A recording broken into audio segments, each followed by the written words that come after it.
Agora com a senadora Lídice da Mata, aqui direto da sede da União dos Municípios da Bahia, onde cerca de 350 prefeitos se reuniram para cobrar do Legislativo, do Executivo Federal e do Estadual também, tanto um repasse melhor de recursos, como também a sensibilização para que chegue ao Tribunal de Contas e aos legisladores uma modificação na Lei de Responsabilidade Fiscal. Por quê? Aí a senadora vai explicar melhor. Está caindo a arrecadação dos municípios, está chegando no teto da contratação dos valores pagos aos servidores públicos, que é um teto de 54% a 60%, e os prefeitos estão sendo obrigados a demitir gente. É isso mesmo, senadora Lídice? É verdade, é verdade. E muitos desses. E a grande reclamação dos prefeitos é que, na verdade, como não se permite, especialmente o PSDB, que foi o autor da lei de responsabilidade fiscal, não permite que haja mudanças. Ora, o próprio Fundo de Educação, o Fundeb, dá a possibilidade do prefeito gastar até 60%. Ora, se ele gasta 60% com educação, que é uma das maiores folhas de todos os municípios e até dos governos estaduais, isso impacta na folha geral. Então, não é possível que a folha geral tenha menos percentual, seja menor do que o percentual da educação. Essa é uma reivindicação antiga. Nós podemos, sim, fazer um esforço de ir mudando esse cálculo, de tirar do cálculo do percentual de gasto com pessoal, todo o pessoal que for contratado para programas especiais do governo federal, criados pelo governo federal e às vezes até pelo governo estadual, para com isso garantir às prefeituras que ela possa pagar a sua folha real, a folha que ele tem devido à sua tomada de decisão. E é com isso que nós acreditamos que podemos melhorar a receita dos municípios. Além disso, lutar para que a economia se recupere, para que haja um processo de recuperação da economia, porque fazendo com que a economia cresça e gire, também retoma o crescimento dos municípios. Senadora Lídice da Mata, o seu colega senador Otto Alencar, baiano, do PSD, fez uma previsão temerária para 2018, que é o fim praticamente por completo de programas sociais que são geridos por prefeituras, alguns bem importantes, CAPES e outros programas sociais. É verdade mesmo que a gente está perigando sofrer esse grave problema que vai afetar os municípios, sobretudo os menores? Como diria o outro, Pablo, é verdade verdadeira. Bebeto, inclusive, ao falar aqui, o deputado Bebeto disse que ele está integrando uma frente que foi criada na Câmara dos Deputados, que é uma frente em defesa dos programas sociais, né? Ele vice-presidente dessa frente aqui na região Nordeste. E é por quê? Porque nesse orçamento da agora, praticamente houve um corte de 100% dos programas sociais. Dos programas que são os programas como o programa do Bolsa Família, o programa, o próprio CREAS, o CRAS, que são programas de governo institucionalizados na lei e que, não tendo orçamento, eles não podem ser executados. Então, nós já dizíamos isso quando tratamos daquela discussão a respeito do limite de gasto público no Brasil, que ia terminar, que isso ia impactar os principais programas sociais de educação, de saúde. Deixaram de fora a saúde e a educação, mas a saúde e a educação não estão no corte, mas ao mesmo tempo elas não podem crescer para dar condição da ampliação indispensável que essas duas áreas têm. Manter a saúde é crescer a saúde, porque a demanda por serviços de saúde cresce no nosso país, não diminui. Então, nós estamos, a nossa história é de uma grande demanda reprimida na saúde. Então, objetivamente, a manutenção da saúde leva a que cresça uma demanda normal pelos benefícios, pelo acesso à saúde nos nossos estados. Então, a situação é grave, mas não é só isso. Se nós formos olhar o orçamento do campo também é um desastre.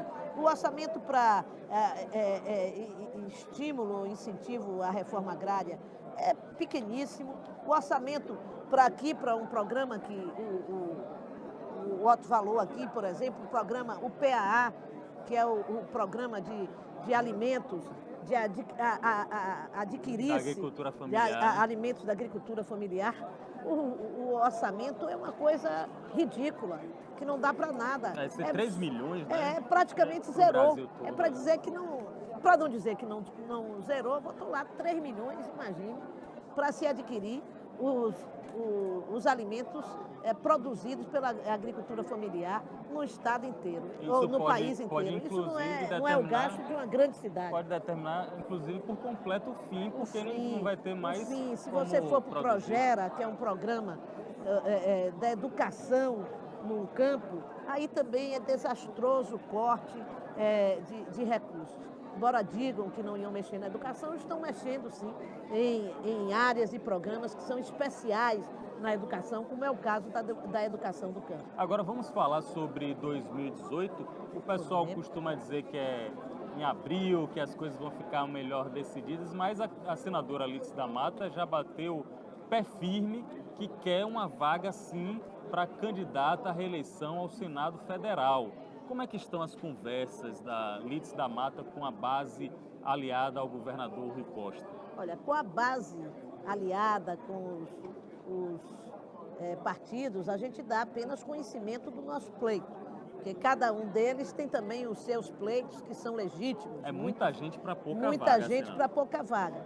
E eu me coloco na condição, que é uma condição na política importante, que é aquela de quem já está na vaga. Então deve ter prioridade de análise. Era assim até a lei partidária, antigamente, permitia isso. Quem já é deputado, automaticamente tem sua vaga garantida no Congresso do partido, nas convenções do partido. No meu caso, eu defendo isto porque, além desse conceito, digamos assim, formal, tem mais do que isso. Tem a ideia de que, pela primeira vez na história política da República Brasileira, do Senado Federal, a Bahia elegeu uma mulher para representá-la. E essa é uma conquista das mulheres baianas, uma conquista do povo da Bahia, porque não apenas as mulheres baianas se sentem representadas, mas também o povo baiano como um todo. E nós não podemos retroagir dessa conquista. Nós não podemos deixar de ter na chapa para o governo do estado da Bahia a presença de uma mulher que como eu, tenho dedicado todo o meu tempo de presença no Senado Federal à defesa do povo baiano e à defesa dos princípios democráticos do nosso país.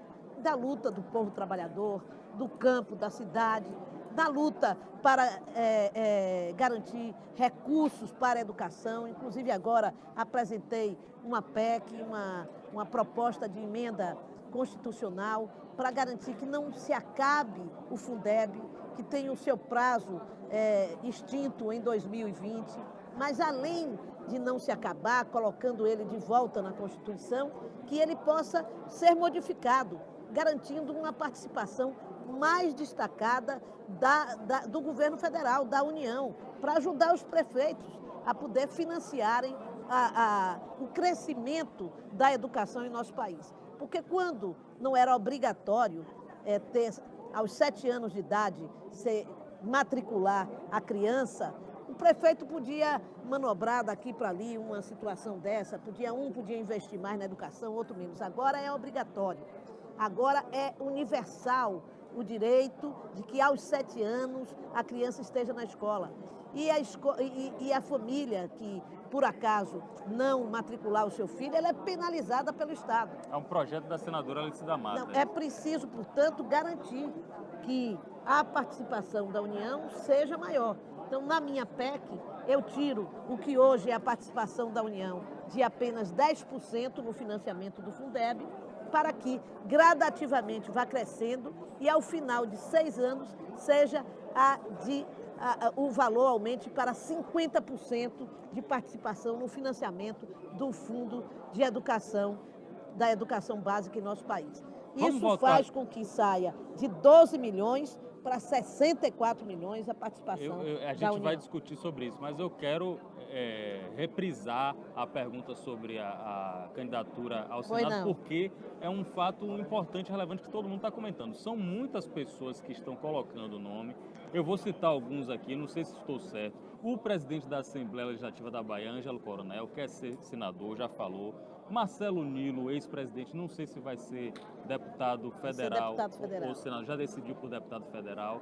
O próprio colega da senhora, Walter Pinheiro, que pode se candidatar à reeleição. Todos esses na base aliada e mais alguns outros que estão ensaiando o caminho de uma candidatura ao Senado, mas são poucas vagas na chapa. E o PSB, e ainda tem o PSCdoB, que tenta emplacar algum nome nessa candidatura. O PSB é um aliado histórico, tem muitos deputados, sobretudo no âmbito nacional, tem governadores, é um partido importante, e a senadora Alice da Mata é a principal representante do PSB na Bahia. Há alguma possibilidade de ocorrer uma traição? Eu acho que seria um termo adequado, já que a senhora sempre foi uma aliada de comer sal junto com o PT ali. Eu não usaria esse termo, mas acho que realmente não é a nossa expectativa. Nós achamos que a contribuição que nós demos desde o início desse projeto político, nós apoiamos o governador Jacques Wagner, eu sempre digo isso, antes do PT aprová-lo na convenção para o governo do Estado. O PSB foi o primeiro partido a lançar o nome de Wagner para o governo. Nós mantivemos essa lealdade política e contribuímos muito com o seu governo.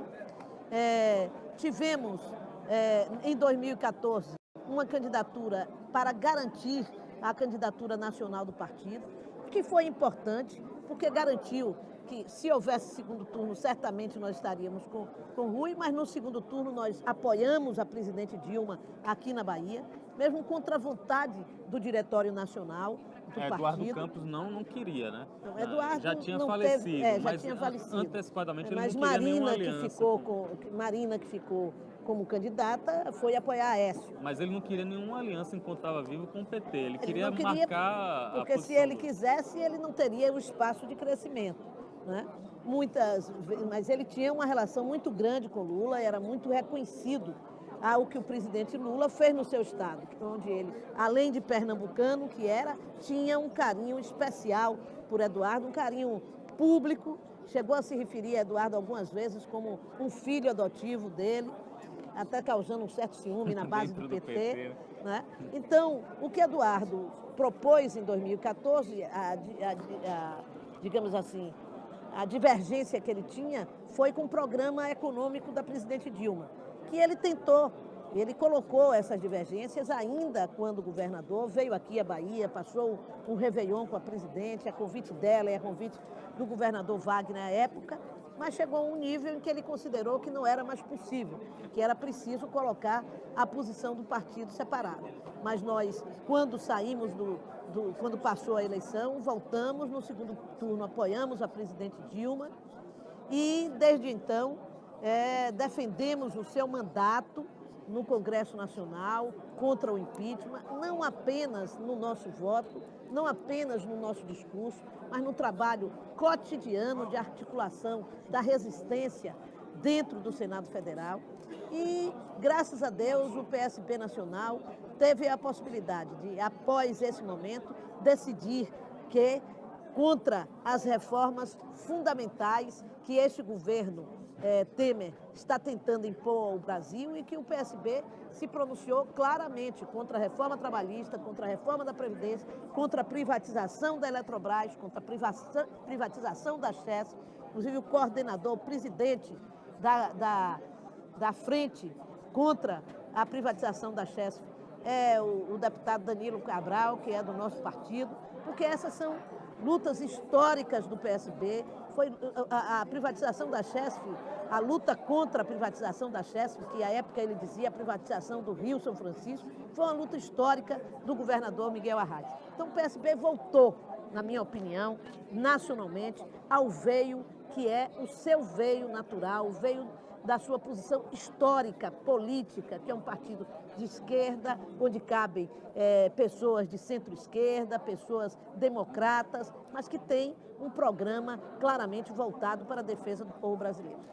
E nessa situação, eu não tenho dúvida de que o PSB merece continuar na chapa majoritária com o governador. Essa é a senadora Lídice da Mata, em busca da presença na chapa à reeleição. Como última pergunta que a senadora, o assessor dela, Gabriel, que é disciplinado aqui, está marcando bastante o tempo, a senadora precisa ir embora. A última pergunta é sobre a votação que teve ontem na Câmara dos Deputados, que livrou o segundo processo do presidente Michel Temer. E aí eu pergunto à senadora Lídice da Mata, que está mais perto do que a gente lá, está recebendo aqui o carinho dos seus correligionários. É verdade que o Palácio do Planalto liberou muita verba, muito dinheiro para conseguir aqueles votos de ontem, senadora? É verdade, é aberto isso, diversos meios de comunicação estão fazendo esse levantamento. Aliás, botaram uma foto do Peronde, que é um dos líderes do governo, conferindo no Ministério da Agricultura os recursos que saíam para cada deputado que ia receber. Por isso eu não concordo com esse argumento de que não é a liberação apenas de emenda parlamentar, não é verdade. A emenda parlamentar deles vai sair mais gorda do que aqueles que votaram contra. Aliás, chegaram a dizer: quem é de oposição não tem que receber nada, não. Quer dizer, há uma lei que obriga a execução das emendas parlamentares. É um retrocesso essa visão. Volta-se à ideia de que oposição não pode receber recursos, e sim só o governo, que é uma forma absurda, antidemocrática, antirrepublicana de governar. E mais, não é só emenda parlamentar. Aquilo que foi prometido é justamente as não parlamentares. É a liberação de recursos orçamentários, de orçamento próprio de cada ministério, que está lá distribuído 5 milhões, 3 milhões para cada um. Aliás, até se fazia uma piada ontem no Congresso e no Senado, que correu muito, dizendo que quem ia dar coro e participar da votação dizendo sim, tinha uma parte maior. E aqueles que iam só dar coro e participar da votação dizendo não, também recebiam alguma coisa, mas era uma parte menor. Porque tinha que dar coro, né? Um balcão aberto.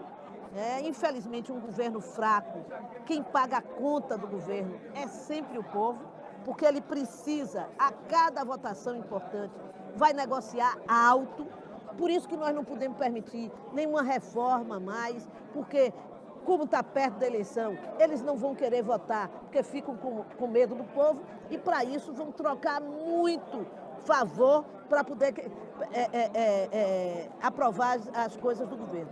Por isso, nada de reforma. Essas reformas que vêm, além de serem prejudiciais ao povo brasileiro, vai custar caro à população do Brasil elas serem efetivadas. Essa é a senadora Lídice da Mata, sempre carinhosa com a gente, transparente, republicana, falando diretamente com vocês. Ela que tem um trabalho muito forte nas redes sociais. Ela mesma faz a selfie, ela mesma posta, e também tem a ajuda do Gabriel, assessor dela. Senadora, muito obrigado. Boa sorte. Não tire o mérito do rapaz também, não, senão ele vai ser demitido. O rapaz não pode ser demitido, não. Um salário poupudo desse, está sustentando umas 3 famílias com esse salário. Está gordinho, você já viu, né? Está precisando um regime. Senadora, muito obrigado. Ela veio direto de Brasília para cá para prestigiar. Ainda não almoçou, viu? E precisou prestigiar aqui os prefeitos do interior da Bahia. Um abraço, senadora. Muito obrigado. Até a próxima. Obrigada a você.